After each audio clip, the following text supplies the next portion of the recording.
What caused the zombie outbreak in The Walking Dead? Does it even matter at this point? Well, we know the answer, and we'll let you decide. For starters, let's take a look at what's actually known. The root cause is a virus that infects the brain and, after death, reanimates the body.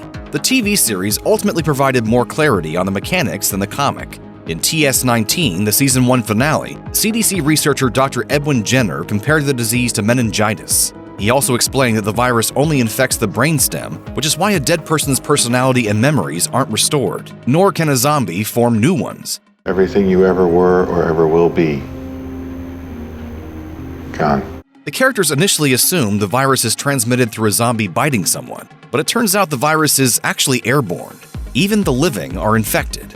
Someone who's bitten dies from the resulting infection, then the dormant virus activates. Unless you amputate a bitten limb or damage the corpse's brain, anyone who dies returns as a zombie. Some writers would be tempted to make an active mystery of the disease. Where did it come from? Can it be cured? If so, how?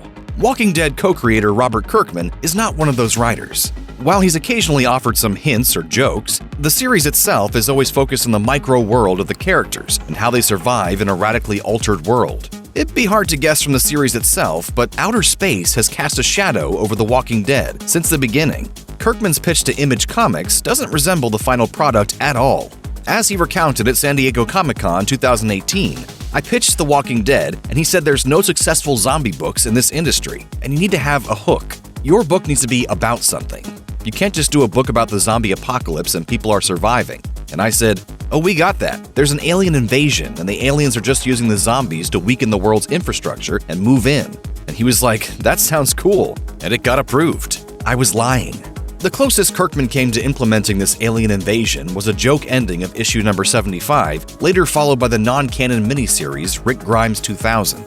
The Walking Dead ended in 2019 with issue 193 without ever explaining the virus's origin. Then, in 2020, Kirkman seemingly answered the question with a now-deleted tweet which simply read, "Space Spore." He later backtracked, claiming this was a joke. Yet this explanation would be strangely fitting. It would explain the logistics of how quickly the virus spread. Earth was blanketed in the spore. It would also account for the unearthly virus in a more grounded way than an outright alien invasion. An extraterrestrial origin even has precedent in the genre.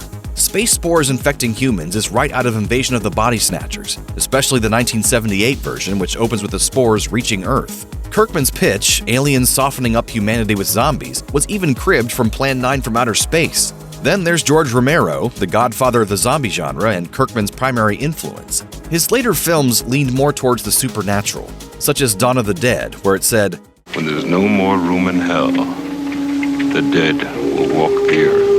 However, in the original Night of the Living Dead, the zombies are hinted to have been created by radiation from a crashed space probe. The TV version of The Walking Dead has always been a different story than the comic.